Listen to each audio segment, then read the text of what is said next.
अब हम देखते हैं सामाजिक परिवर्तन को, मीनिंग ऑफ सोशल चेंज। आखिर सामाजिक परिवर्तन होता क्या है? तो पहला पॉइंट है हमारा, सामाजिक परिवर्तन दो शब्दों से मिलकर बना है, समाज और परिवर्तन। समाज का अर्थ केवल व्यक्तियों का समूह नहीं है, समूह में रहने वाले व्यक्तियों के आपस में जो संबंध हैं उन संबंधों के संगठित रूप को ही समाज कहते हैं। यानी कि समाज क्या है? समाज में लोग होते हैं, लोगों के आपस में संबंध होते हैं और उन संबंधों का संगठित रूप ही क्या कहलाता है? समाज कहलाता है। ठीक है, तो समाज सामाजिक संबंधों का जाल है, ये आपको याद रखना है। समाज क्या है? सामाजिक संबंधों का जाल है। ठीक है, और परिवर्तन का अर्थ क्या हुआ? बदलाव, अर्थात पहले की स्थिति में बदलाव। मनुष्य की भाषा, विचार, आवश्यकताएं, जीवन उद्देश्य, मूल्य, संस्कृति किसी न किसी रूप में बदलती रहती हैं। तो ये जो बदलाव होता है इसी को हम क्या कहते हैं? परिवर्तन कहते हैं। तो समाज में होने वाला परिवर्तन क्या कहलाता है? सामाजिक परिवर्तन कहलाता है। ठीक है, अगला पॉइंट है, आज का समाज आज से 100 वर्ष पूर्व के समाज से भिन्न है। इस प्रकार समाज के पहले की स्थिति और आज की स्थिति में आने वाला अंतर या बदलाव ही परिवर्तन है, जिसे सामाजिक परिवर्तन कहते हैं। यानी कि जो चीज़ें पहले थीं वो अब नहीं हैं। ठीक है, यानी उस समय और इस समय में जो परिवर्तन आ गया यही क्या कहलाता है? सामाजिक परिवर्तन कहलाता है। ठीक है, अगला पॉइंट है, सर जोन्स के अनुसार सामाजिक परिवर्तन वह शब्द है जो सामाजिक प्रक्रियाओं तथा सामाजिक संगठन के किसी अंग में अंतर या रूपांतरण को वर्णित करने के लिए प्रयुक्त होता है। इनके कहने का अर्थ है कि जो समाज की प्रक्रियाएं हैं और जो समाज का संगठन है उसमें किसी भी प्रकार का जो अंतर होता है, रूपांतरण होता है, वही सामाजिक परिवर्तन कहलाता है। ठीक है, अगला पॉइंट है, डाउन्स तथा गेटिन्स के अनुसार सांस्कृतिक परिवर्तन ही सामाजिक परिवर्तन है। ये कहते हैं जो कल्चरल चेंज है वही सोशल चेंज है। ठीक है, तो आपको ये ध्यान रखना है, डाउन्स ने क्या कहा है कि कल्चरल चेंज ही क्या है? सोशल चेंज है। ये इंपॉर्टेंट डेफिनेशन है, इसे आप याद कर लीजिएगा, हो सकता है ये पेपर में आपको देखने के लिए मिल जाए। ठीक है, अगला पॉइंट है हमारा सामाजिक परिवर्तन की विशेषताएं, यानी कैरेक्टरिस्टिक्स ऑफ सोशल चेंज। पहला पॉइंट है हमारा, सामाजिक परिवर्तन पूरे सामाजिक ढांचे में भी हो सकता है तथा उसके किसी एक संगठन में भी हो सकता है। समाज एक बहुत बड़ी मशीन है। ठीक है, उसकी पूरी मशीन में बदलाव हो सकता है या फिर किसी एक पुर्जे में बदलाव भी हो सकता है। तो समाज क्या हुआ? समाज एक बड़ा सा ढांचा है, उसके किसी एक संगठन में भी बदलाव हो सकता है या पूरे सामाजिक ढांचे में भी बदलाव हो सकता है। अगला पॉइंट है, भौतिक अथवा अभौतिक संस्कृति बदलने पर सामाजिक परिवर्तन होता है। ठीक है, हमने देखा था कि कल्चरल लैग क्या होता है, तो भौतिक और अभौतिक संस्कृतियां जब परिवर्तित होती हैं तो यहीं पर क्या होता है? उसे ही हम सामाजिक परिवर्तन कहते हैं। ठीक है, अगला पॉइंट है, शिक्षा के द्वारा जब व्यक्ति के विचारों में क्रांतिकारी परिवर्तन होता है तो उसके व्यवहार में भी परिवर्तन आता है। यानी शिक्षा क्या करती है? व्यक्ति के विचारों में परिवर्तन करती है और जब विचार बदलते हैं तो समाज में परिवर्तन अपने आप देखने को मिलता है। ठीक है, अगला पॉइंट है, खुले समाज में परिवर्तन की गति तीव्र होती है जबकि बंद या स्थिर समाज में परिवर्तन की गति मंद हो जाती है। ये आपको याद रखना है, बहुत इंपॉर्टेंट पॉइंट है ये, कि अगर समाज हमारा ओपन है, यानी अगर हम चीज़ों को ग्रहित करने के लिए, स्वीकार करने के लिए तैयार हैं तो हमारा समाज जल्दी से परिवर्तित होता है, और अगर हम बाहरी चीज़ों को स्वीकार करने के लिए तैयार ही नहीं हैं तो हमारा समाज परिवर्तित नहीं होगा। ठीक है, अगला पॉइंट है हमारा, सामाजिक संगठन में होने वाले परिवर्तन की गति सामाजिक कार्यों में होने वाले परिवर्तनों से बहुत धीमी होती है। ठीक है, यानी कि जो हमारा सामाजिक संगठन है तो संगठन में जो परिवर्तन होता है वो बहुत तेज़ी से हो जाता है, जबकि जो हम सामाजिक कार्य करते हैं, यानी कि जो हमारे घरों में कार्य हो रहे होते हैं, उनमें परिवर्तन बहुत ही धीमे धीमे होता है। ठीक है, अगला पॉइंट है, जब सामाजिक परिवर्तन की गति मंद हो जाती है तो एकाएक क्रांति की संभावना बढ़ जाती है तथा एकाएक परिवर्तन होता है।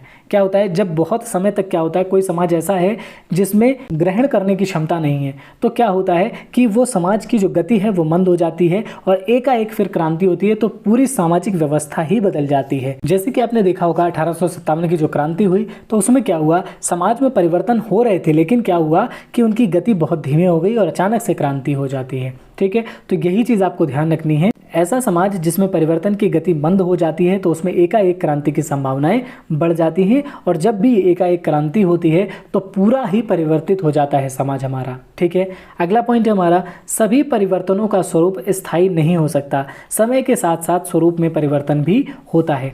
जैसे आपने देखा होगा कि जो व्यक्ति कपड़े पहनता है, ठीक है, तो कपड़े में आप देखते हैं आज फैशन में कुछ और है, कल फैशन में कुछ और है। ये भी हमारा सामाजिक परिवर्तन का हिस्सा है। यानी कि जो भी परिवर्तन हो रहा है ज़रूरी नहीं है वो स्थायी हो, वो अस्थायी भी हो सकता है। थोड़े समय के लिए कुछ और, फिर थोड़े समय के लिए कुछ और हो सकता है, ठीक है। अगला पॉइंट है, समाज में होने वाले परिवर्तन हमेशा विकास की ओर नहीं ले जाते।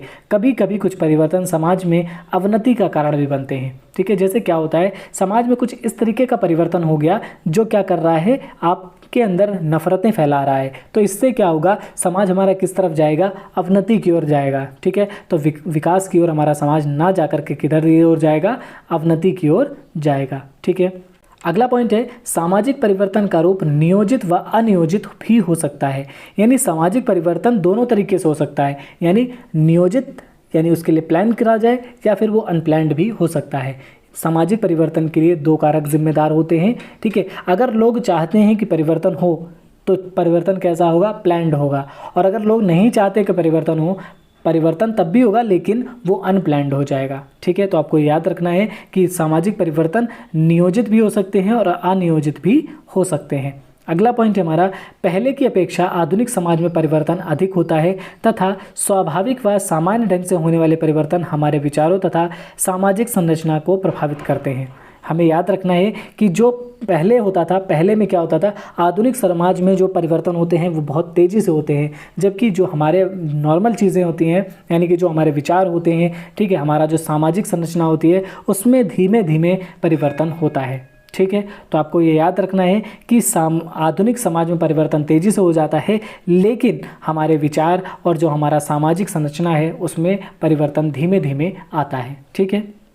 अगला पॉइंट है, सामाजिक परिवर्तन को प्रभावित करने वाले कारक, यानी कि फैक्टर्स अफेक्टिंग सोशल चेंज।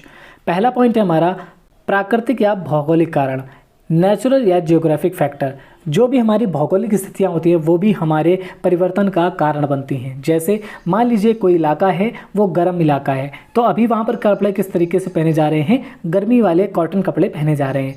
और मान लीजिए अचानक से कुछ ऐसा परिवर्तन होता है कि वहाँ पर क्या हो जाए, ठंडियाँ पड़ने लगें, तो वहाँ पर कैसे कपड़े पहने जाने लगेंगे, वुलन के कपड़े पहने जाने लगेंगे, ठीक है। तो ये क्या हो गया, ये एक प्रकार का प्राकृतिक कारक हुआ जिसने समाज में परिवर्तन ला दिया। अगला कारण है जैविक कारण, यानी बायोलॉजिकल फैक्टर। बायोलॉजिकल फैक्टर भी इसी तरीके से काम करता है कि किसी क्षेत्र की बायोलॉजी में कोई परिवर्तन हुआ और उसकी वजह से सामाजिक चेंज हो रहा है।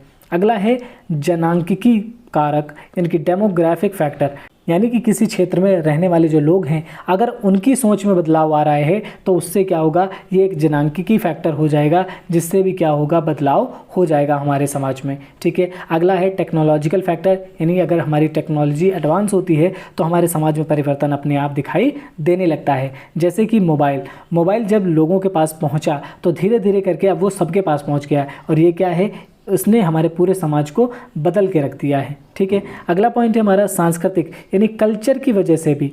जैसे क्या होता है, कुछ सिटीज़ ऐसी होती हैं जो अपनी पुरानी संस्कृति के हिसाब से चल रही हैं। जैसे जो गांव होते हैं छोटे छोटे, उन गांवों में जिस तरीके की रीति रिवाज होते हैं वो वैसे ही चलते हैं। लेकिन अगर उस गांव से निकल कर कोई व्यक्ति शहर में रहने लगा आकर के, तो वो क्या करता है, अपने गांव के रीति रिवाज तो अपनाता ही है, इसके अलावा उस शहर में जो रीति रिवाज हो रहे हैं उनको भी वो अपना लेता है। इसीलिए हम क्या देखते हैं कि कल्चरल फैक्टर्स की वजह से भी सामाजिक परिवर्तन होते हैं, ठीक है। इसके अलावा इकोनॉमिक कारण होते हैं, राजनीतिक कारण होते हैं, ये फैक्टर भी इंपॉर्टेंट होते हैं किसके लिए, सामाजिक कारण के लिए। अगला है मनोवैज्ञानिक कारण, साइकोलॉजिकल फैक्टर भी इंपॉर्टेंट होता है किसी सामाजिक परिवर्तन के लिए। अगला है औद्योगिकरण व आधुनिकीकरण, इंडस्ट्रियलाइजेशन एंड मॉडर्नाइजेशन भी किसके लिए ज़रूरी होता है, सामाजिक परिवर्तन के लिए ज़रूरी होता है। और अगला है हमारा धर्म, ठीक है।